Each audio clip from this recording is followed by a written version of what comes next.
Zee 24 तास एक पाऊल पुढे. पोलिसांचं आणि सैनिकांचं मनोधैर्य खच्ची होते का याविषयी आपण चर्चा करतो आहोत. शेवटच्या सेगमेंटमध्ये सुराडकर सर, पहिल्या 2 सेगमेंटमध्ये खच्चीकरण होत आहे हे तर या चर्चेतून निष्पन्न झालेलं आहे. त्याची कारणं वेगळी असतील, त्याला जबाबदार घटक वेगळे असतील, पण हे थांबवायचं कसं? आता थांबवायचं असेल तर जसे मी कारणं सांगितली तर त्याचे उत्तर हेच की ते प्रत्येक कारणं जे ते आपण दूर केली पाहिजे. जे पोलीस नेतृत्वाने पोलिसांचं मनोधैर्य खच्ची होणार नाही. जसं आता बरेचदा प्रश्न येतो की कुठल्या मोठ्या पुढाऱ्याला अटक करायचं किंवा विशिष्ट सण असेल त्यावेळेस कोणाला अटक करायचं. तर पोलिसांची भूमिका ही जी आहे ना, निपक्षपाती आणि कठोर असायला पाहिजे. गुन्हेगार जो कोणी आहे तो मग कुठल्या जातीचा आहे, पण ती तशी नाहीये म्हणून तर ही परिस्थिती उद्भवली आहे. मग बरोबर आहे. मग हे बदलेल कसं?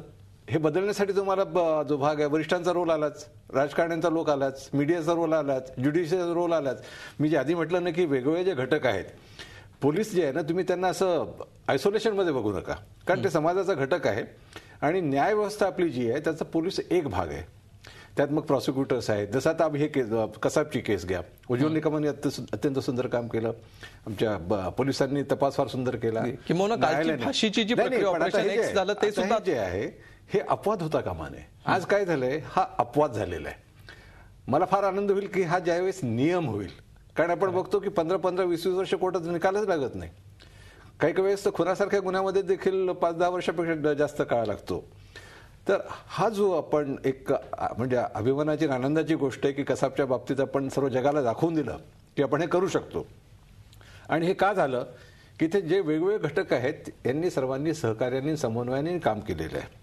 म्हणून मी असं म्हणेन की बदल व्हायचा असेल तर पोलिसांनी आपलं आत्मपरीक्षण करून आपलं वर्तन सुधारायला पाहिजे. पुढाकार घेऊन जनतेच्या जाऊन आपलं जे इमेज कशी सुधारायला प्रयत्न केला पाहिजे. जनतेने पण पोलिसाचा सन्मान केला पाहिजे, कारण पैसाच सर्व नाही आयुष्यात. सन्मान हा महत्वाचा आहे. आज आपण जे बघतो शिपायांना, कॉन्स्टेबलला जो सन्मान मिळाला पाहिजे तो मिळत नाहीये. ज्युडिशियरीने पण एक लक्षात घ्यायला पाहिजे, मीडिया आपण पण लक्षात घ्यायला पाहिजे की पोलिसांचं जिथे चुकतं आपण जरूर टीका करा, तो आपला हक्क आहे.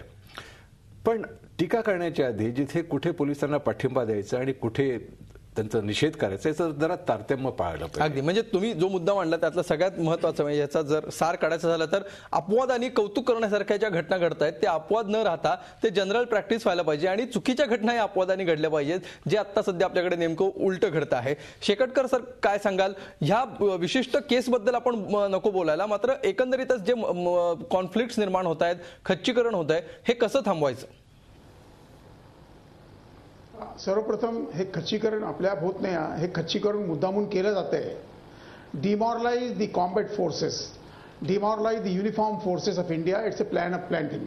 आणि ह्याच्यामध्ये दोन्ही म्हणजे आतमध्ये आपल्या ज्या आंतरिक जे कमतरता आहे ह्याचं आहे. आपले माजी केंद्रीय गृहमंत्री, आता जे अर्थमंत्री, त्यांनी स्पष्ट म्हटलंय गडचिरोलीमध्ये आल्यानंतर आणि छत्तीसगडमध्ये गेल्यानंतर की there is a confidence deficit, there is a trust deficit. ते पोलीसबद्दल म्हणत होते आणि शासकीय व्यवस्थेबद्दल बोलत होते.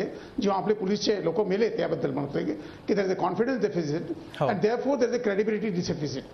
जेव्हा ह्या तिन्ही गोष्टींचा डेफिसिट असेल त्या शासकीय शक्तीमध्ये विश्वास बनणार कुणाचा?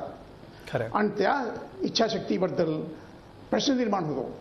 आणि हे फार महत्त्वाचे आपण विचार केलं काय पाहिजे. If you can reestablish the confidence, if you can reestablish the credibility, if you can re-establish the trust of the people, and that includes the people in uniform. After all, आम्ही लोक पण त्याच्याच ना, त्याच समाजाचे आम्ही लोक पण आहे. आता सुरेंद्र सिंग बद्दल मी तुम्हाला सांगतो, म्हणजे पर्टिक्युलरली तुम्ही म्हटलं की बोलू नका. ज्या अधिकाऱ्यांनी ह्या केसमध्ये कमतरता दाखवली आहे किंवा इंटरेस्ट घेतला नाही आहे, त्यांच्यावरती सक्षम कठोर कारवाई केली पाहिजे.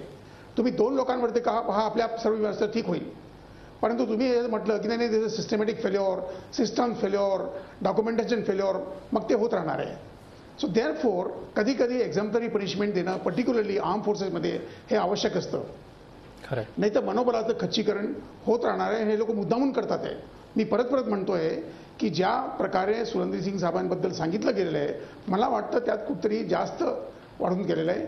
त्यात कुठेतरी कमतरता असली पाहिजे आणि सत्य जे आहे हे निघालं पाहिजे. आपल्या माध्यमातून मी विनंती करतोय शासनाला की ह्याची वास्तविकता त्यांनी आणावी आणि अशाच प्रकारच्या लोकांना बोलून त्यांच्याकडे सामा प्रसिद्धी करता की हे वास्तविकता ही होती, सांगितलं हे गेलं, तेव्हा लोकांचा विश्वास बहुतेक वाटते. अगदी. आणि जी मानसिक खच्चीकरण हे प्रकरण ऐकल्यामुळे किंवा हे आरोप ऐकल्यामुळे इतर सैनिकांचं किंवा सैन्यात जाऊ इच्छिणाऱ्यांचं होऊ शकतं, ते सुद्धा त्याच्यामुळे थांबू शकेल, कारण शेवटी सत्य बाहेर येणं गरजेचं आहे. अभय देशपांडे सर, अशा प्रकारे ज्यांच्या खांद्यावर मदार आहे संरक्षणाची, अशा लोकांनी असमाधानी असणं किंवा त्यांच्यामध्ये खदखद असणं, याचे काय परिणाम भोगावे लागू शकतात देशाला? त्याचा परिणाम तर आपल्याला सध्या आत्ताचे सगळ्यात इमिजिएट बघितलं आपण तुम्ही तर लष्कराकडे जाण्याचा ओढा आता अलीकडच्या काळात कमी झालेला आहे. तर हा ओढा अशा घटना जर समोर येत गेल्या तर मला वाटतं आणखी ओढावेल. दुसरं मला वाटतं फक्त सरकारला दोष देऊन चालणार नाही, तर समाजाला थोडीशी मानसिकता बदलावी लागेल की डिफेन्स फोर्सेसमधील लोकांबद्दल समाजामध्ये जो आदर असायला पाहिजे, जे त्यांना रिस्पेक्ट दिला पाहिजे, जो सन्मान दिला पाहिजे, तेवढा सन्मान त्यांना भारतात दुर्दैवाने मिळत नाही. आज तुम्ही कुठल्याही विशेषतः अमेरिकेत बघाल तुम्ही तर प्रत्येक गावामध्ये एक डिफेन्स फोर्स रिटायर्ड जी माणसं असतात त्यांचा एक वेगळा क्लब असतो, इलिट क्लब, आणि त्याचा सल्ला गावाचा गावगाडा चालवताना घेतला जातो. तसं आपल्याकडे निवृत्त सैनिकांची तर दखलही घेतली जात नाही. दुसरी गोष्ट यात महत्वाची वाटते मला की सैनिकांना दिल्या जाणाऱ्या ज्या सुविधा आहेत ना, सैनिकांना म्हणजे फक्त अधिकाऱ्यांना नव्हे, हे कुठेतरी समजून घेतलं पाहिजे आपण.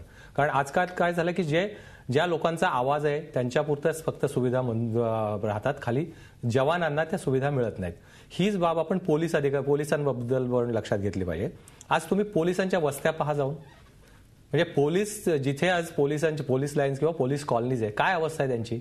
झोपडपट्टीपेक्षा वाईट अवस्था त्या पोलीस वस्त्यांची आहे. त्याच्या सुधारणेसाठी काय करणार आहोत? अर्ध्या पोलिसांना मुंबईत काम करणाऱ्या अर्ध्या पोलिसांना मुंबईत घरं नाहीत, ते स्वतःच कुठेतरी बेकायदेशीर झोपडीत राहतात. त्यांचे कामाचे तास किती आहे, त्यांच्या कामावरचा ताण किती आहे, राजकीय हस्तक्षेप वगैरे तर फार पुढच्या गोष्टी झाल्या सुपरफिशियल. मी तर म्हणेल की ह्या बेसिक सुविधा तरी देणार आहोत की नाही आपण? जोपर्यंत या सुविधा देत नाही, जोपर्यंत त्यांना फक्त आपण पोलीस दला, आणि वाईट असं आहे की पोलीस दलाची प्रतिमा एवढी वाईट ते झालेली आहे की सामान्य माणूसही त्यांच्या बाजूने आज उभारत नाहीये.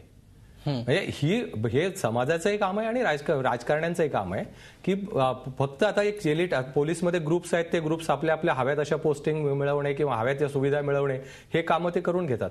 पण एक इन्स्पेक्टर पर्यंतच्या किंवा सिनियर इन्स्पेक्टर पर्यंतच्या लोकांचं मला वाटतं की पोलीस दलामधलं आयुष्य खडतर आहे, त्याकडे थोडंसं लक्ष दिलं पाहिजे. कारण नेहमी बळी त्यांचेच जातात कुठल्याही गोष्टी घेतल्या. म्हणजे आपण कालचं पालघरचं उदाहरण घेतलं तर लक्षात येईल आपल्याला की शेवटी हा आदेश कुठून तरी वरूनच दिला असेल ना, कारवाई करा म्हणून. पण आज तिकडे ज्यावेळेस कारवाई होईल त्यावेळेस अटक करणाऱ्या पोलिसांवर कारवाई होईल. म्हणजे प्रत्येक वेळेस ते रिसिव्हिंग एंडला पोलीस जवान असतात, त्यांचं मॉरल वाढवायचं असेल तर मगाशी कोळसे पाटील साहेब म्हणाले ते एकदम बरोबर की राजकीय हस्तक्षेप आहे, पण मुख्यतः समाजाची मानसिकता बदलवणं पण आवश्यक आहे मला वाटतं. अगदी, म्हणजे बेसिक पासून सुरुवात करायला लागेल असं तुमचं म्हणणं आहे. शेवटी आपण जाणार आहोत शेवटच्या शब्दासाठी न्यायमूर्तींकडे. कोळसे पाटील सर, तुम्ही जो मुद्दा मगाशी मांडत होता, जिथे तुम्हाला मी थांबवलेलं होतं, काय करायला पाहिजे इथून पुढे, तुम्ही काय मार्गदर्शन कराल, कुठून सुरुवात करायला पाहिजे? खरं म्हणजे देश भारतीय संविधानाचा साक्षर केला पाहिजे. त्या संविधानाने आम्हाला सर्वांना ड्युटीज दिलेल्या आहेत. हो, न्यायसंस्थेच्या ड्युटीज आहेत, मंत्र्यांच्या ड्युटीज आहेत, आता पोलीस ऑफिसरला सीआरपीसी आहे, आयपीसी आहे. अरे बाबांनो, त्यांना पुस्तक उघडायला तुम्ही संधीच देत नाही. तेलगीची केस असो नाही तर कलमाडीची केस असो नाही तर कोणाची केस असो, कोणाला अधिकार आहेत त्याचा तपास करायचे? खरं. किंवा या सगळ्या हिंदुत्ववाद्यांचे केस असो, कुणाला अधिकार आहेत तपास करायचे?